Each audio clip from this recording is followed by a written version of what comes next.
I am Sangeetha Dawala, helping you today to understand the concept impulse control disorders.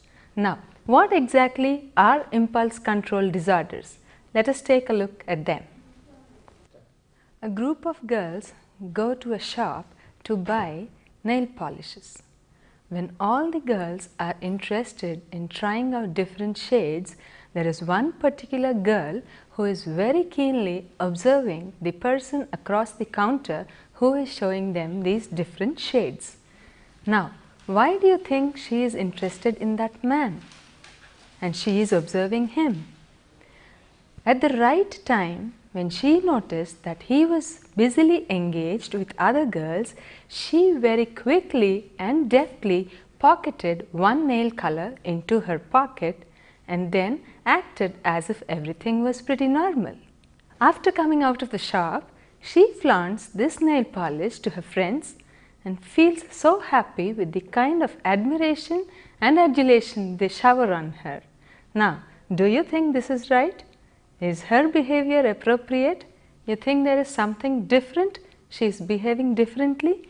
Yes, this is a kind of disorder. This compulsion to steal away things is called kleptomania.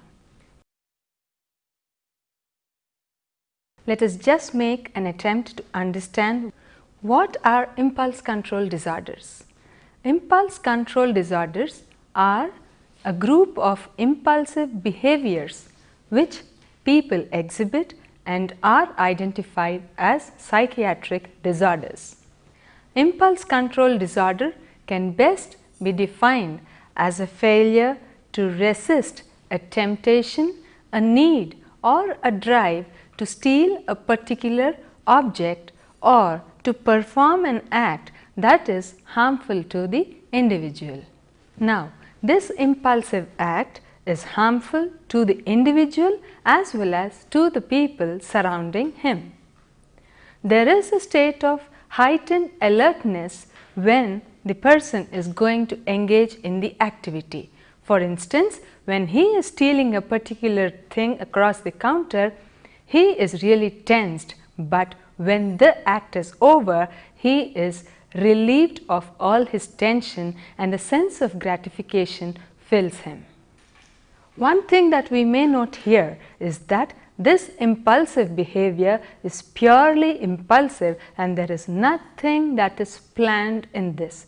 You may also remember that this individual does not discuss that he is going to steal a nail polish, he is going to steal a pen or whatever with any of the people who have accompanied him to the shop.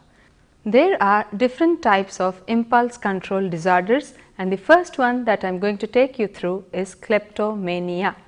A person who suffers from kleptomania is termed as a kleptomaniac. Now, we will look into the various characteristics that these people exhibit. The person suffering from kleptomania fails repeatedly to resist the temptation to steal objects.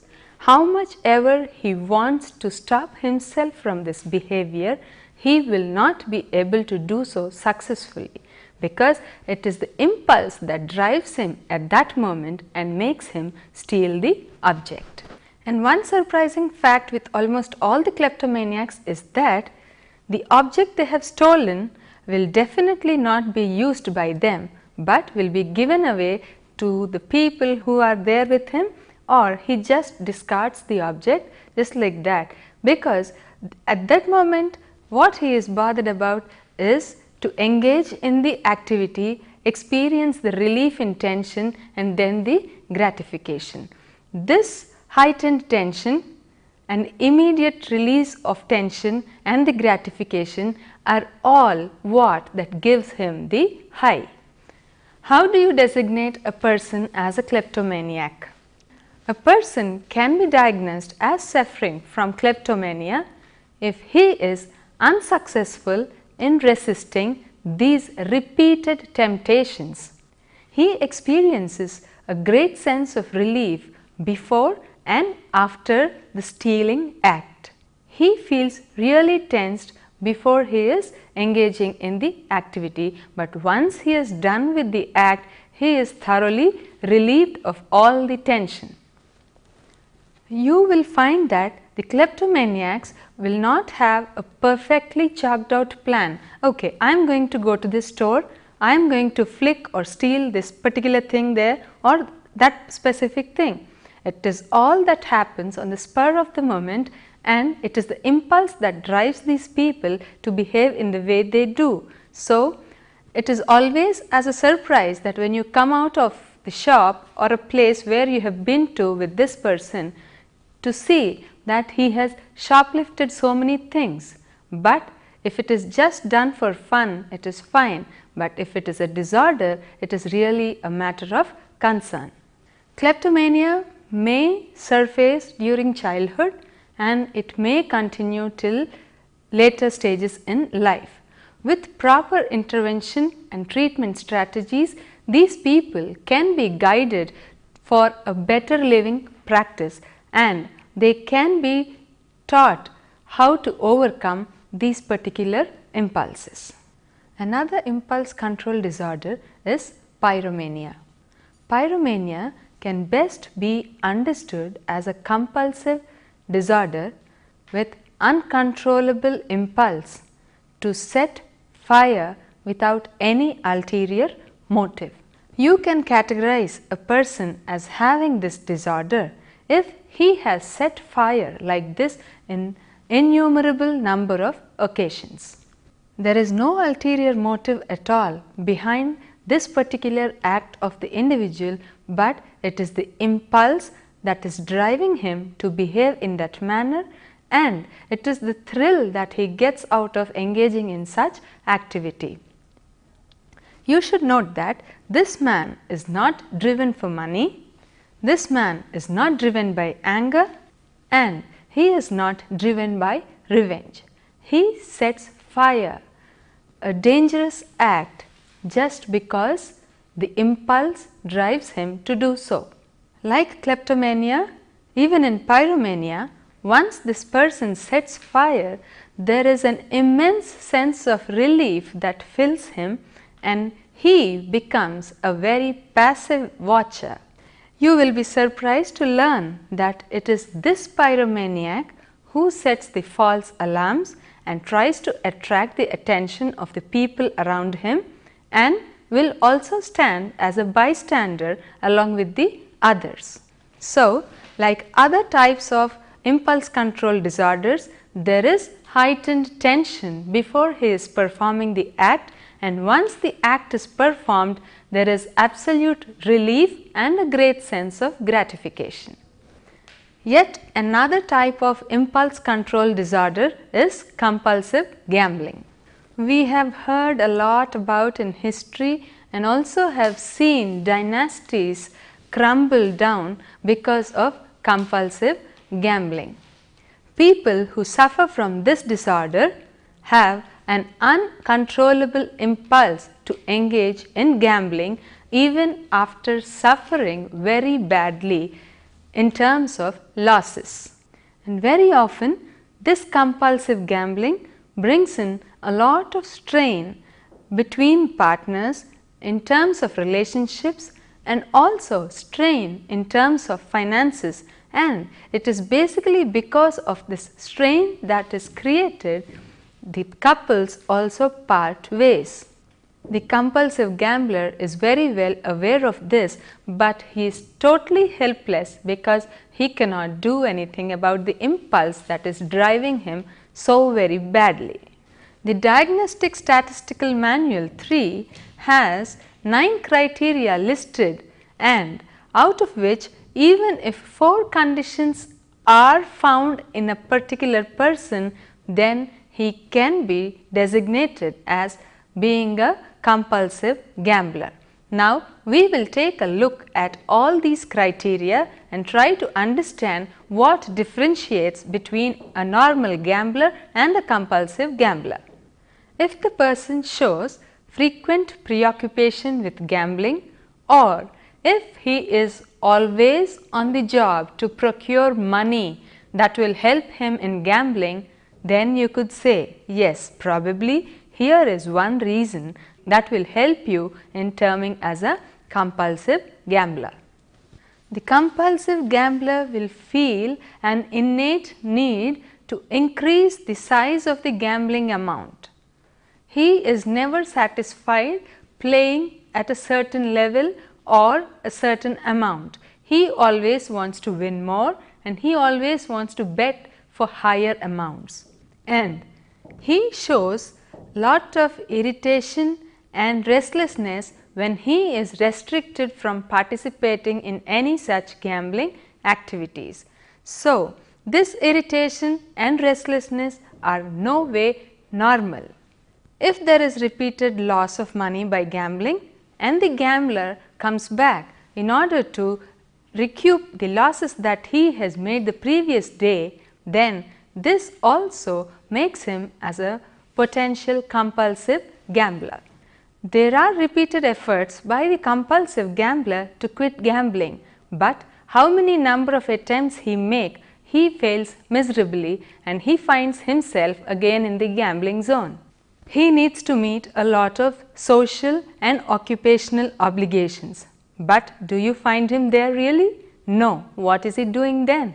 He is busily gambling elsewhere. He neglects all his social as well as occupational responsibilities. It is because of this obsession that he has for gambling that he has to compromise on his social, occupational as well as recreational activities. He knows very well that he is neck deep into debt, but does he stop at that? No. He engages further into gambling with a single premise in mind that once he wins, he can come out of his debt very easily. But does he win at all? No. This compulsive gambler is on a spree of losses.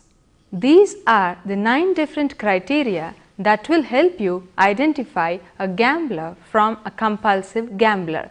In case you find that any 4 of these conditions exist in the person, you may term him as a compulsive gambler. The main characteristic feature that majority of these compulsive gamblers show is that they lie.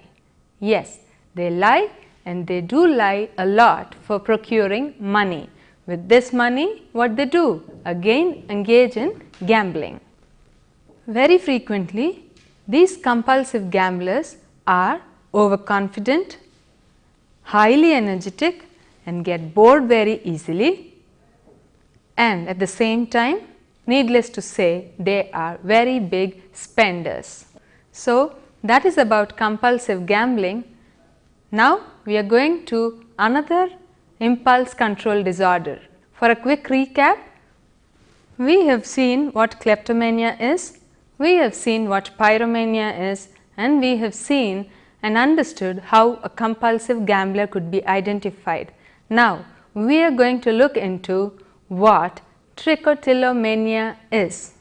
You have heard me right.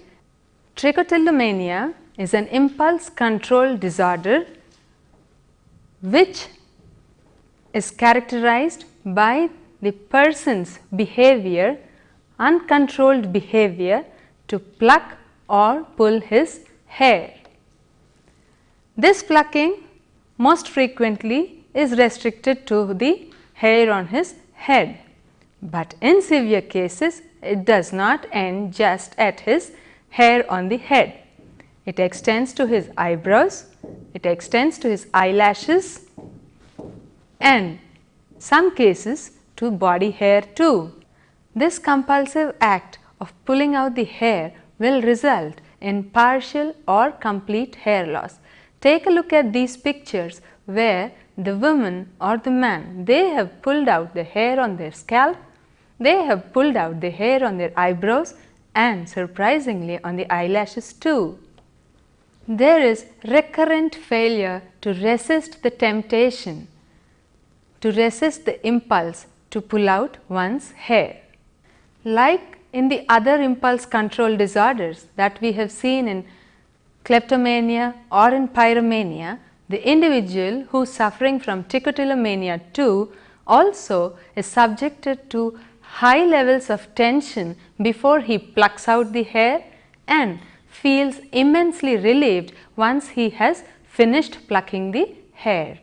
These people, they pluck out their hair and at the same time struggle to cover up or struggle to camouflage the loss they themselves have created. This occurs during childhood and also continues in the adulthood. It is considered to be more serious when it is spotted in the adulthood because it is during this period that you consider it as a serious psychiatric disorder which needs medical attention as well as counseling. The amount of hair loss depends on the frequency with which the trichotillomaniac plucks at his hair. And yes, after plucking the hair, they try to camouflage it with the help of wigs, hairdos or some other lovely wonderful things that can not give out that they do not have hair in that particular place. It is found that this disorder also occurs along with other disorders like the obsessive compulsive disorders, substance abuse disorders or eating disorders. That is as far as trichotillomania is concerned.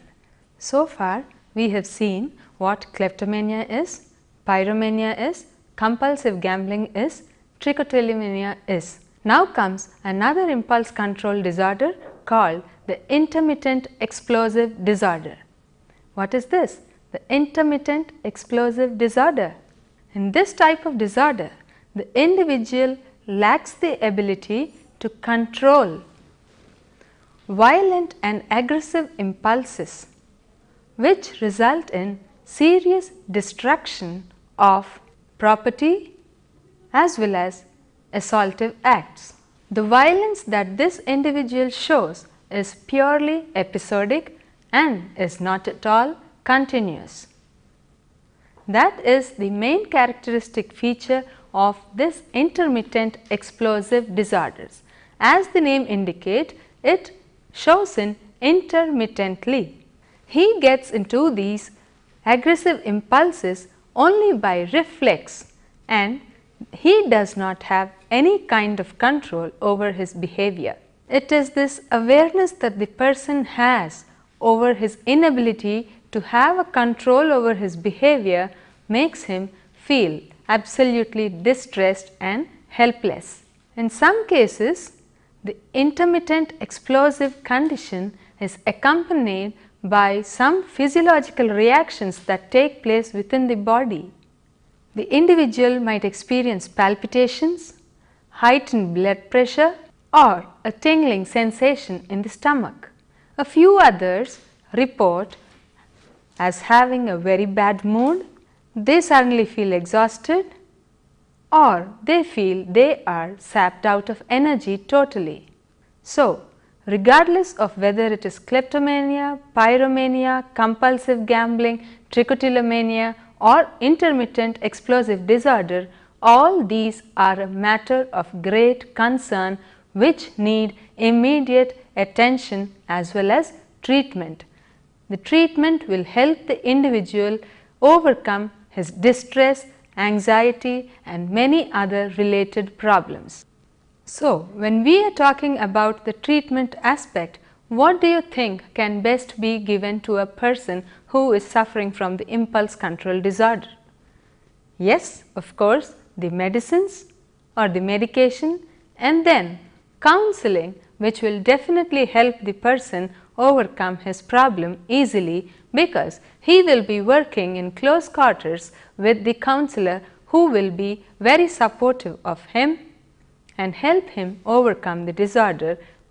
As far as counseling is concerned, cognitive behavior therapy is found to be highly result oriented because it combines the cognitive therapy as well as the behavior therapy which will help the person overcome his problem.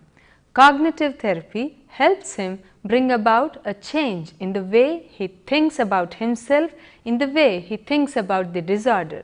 The behavior therapy helps him to adapt to ways that will help him overcome the problem behavior. Treatment is carried out in different steps. First, a detailed assessment is conducted, and then relevant education is provided to the person suffering from the disorder.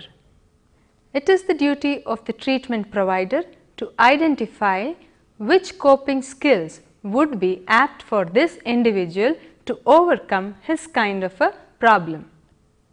Then he will challenge these disturbing and distressing thoughts. Over a period of time, when he successfully works with the counselor and makes the changes that are suggested to him, he will be able to avert such kind of damaging experiences. He will be able to avert such damaging behaviors.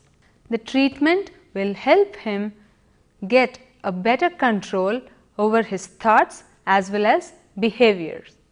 It is the counselor who will be able to monitor very closely whether the individual is experiencing any problem during the counseling process, identify the problem area and equip him with the skills that will make the transition smooth for the individual. Any of these conditions can be a cause of great embarrassment to the individual himself, and it is this embarrassment which will stop him from expressing it to others. But if he really wants to get out of this problem, opening up to his closest of friends or parents or someone nearby who could help him will really help him in tackling the problem effectively. So, whether it is the individual himself or his parents or his extended family, whoever, they could just identify the problem, guide him in the right direction so that regardless of the kind of impulse control disorder the person is suffering from, he will be able to shown a way to tackle his disorder in an effective manner. So, this has been our chapter for today, Impulse Control Disorder. I hope you all have enjoyed it, and a quick brush through of what we have done. We have identified 5 different types of impulse control disorders: kleptomania, pyromania, compulsive gambling, trichotillomania and intermittent explosive disorders. We then went on to see what kind of treatment options would be effective for the individual. We have seen that medication and counseling in the form of cognitive behavior therapy are found to be very effective in helping the persons suffering from impulse control disorders.